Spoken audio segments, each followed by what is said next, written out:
तर याविषयी शिवसेनेनं भूमिका स्पष्ट केली आहे की ज्यांनी कोणी हा आदेश दिला असेल, ज्यांनी कोणी विनंती केली असेल, त्याचा निश्चित अर्ज असेल, त्याची चौकशी करा. चौकशी करायला काहीच अडचण नाही. पाणी देणं आणि हे अशा पद्धतीनं काम करणं याच्यात फरक आहे, हेही जरा समजून घेतलं पाहिजे.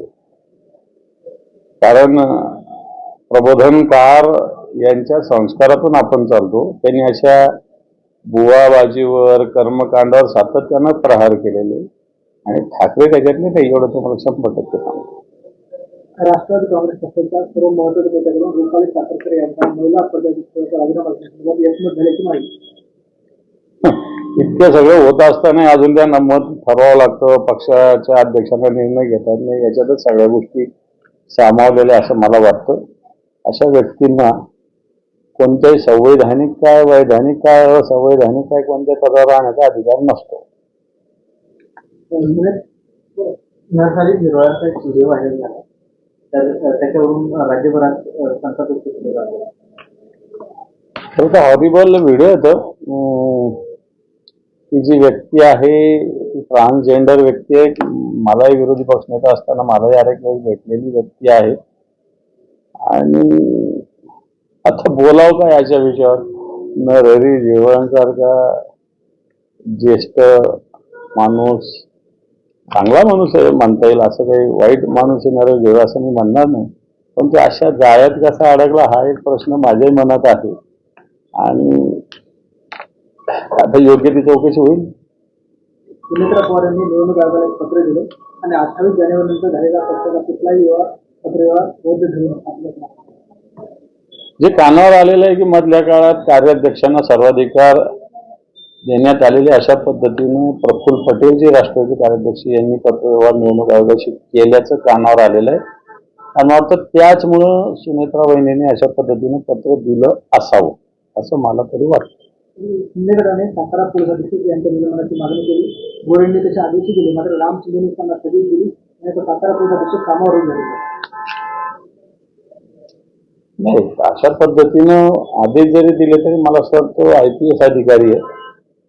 IPS अधिकाऱ्याची खरं तर 24 तास, 48 तास, 4 दिवस, 3 दिवस, 7 दिवसात चौकशी करून दोषी आढळल्यावर कारवाई करायला पाहिजे होती आणि तसाच आदेश द्यायला पाहिजे होता असं माझं मत आहे.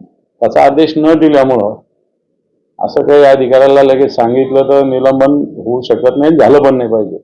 त्यांनाही बाजू मांडण्याची भूमिका दिली पाहिजे आणि नंतर निलंबन जर दोषी आढळलं केलं पाहिजे. ही भूमिका तर सगळ्यांचीच असली पाहिजे. त्याच्यामुळे मला नाही वाटत उपसभापतीने निर्देश जरी दिले असले तरी ते निलंबित होतील. सत्ताधारी मंत्र्याला अशी वागणूक दिल्यानंतरही कारवाई होत नसल्यामुळे शंभूराज देसाई नाराज असल्याची चर्चा. मग राजीनामा द्यावा ना. एवढं सगळं तडफड होती, मंत्री असून तुमच्यावर हात तुमच्याच जिल्ह्याचा SP उगारतो तर तुमचं राहिलं काय हा प्रश्न आहेच ना. त्याच्यामुळे मला असं वाटतं तुम्ही राहता कशाला मग. आपण ते म्हणतो पळीभर पाण्यात डुबून नेलं पाहिजे.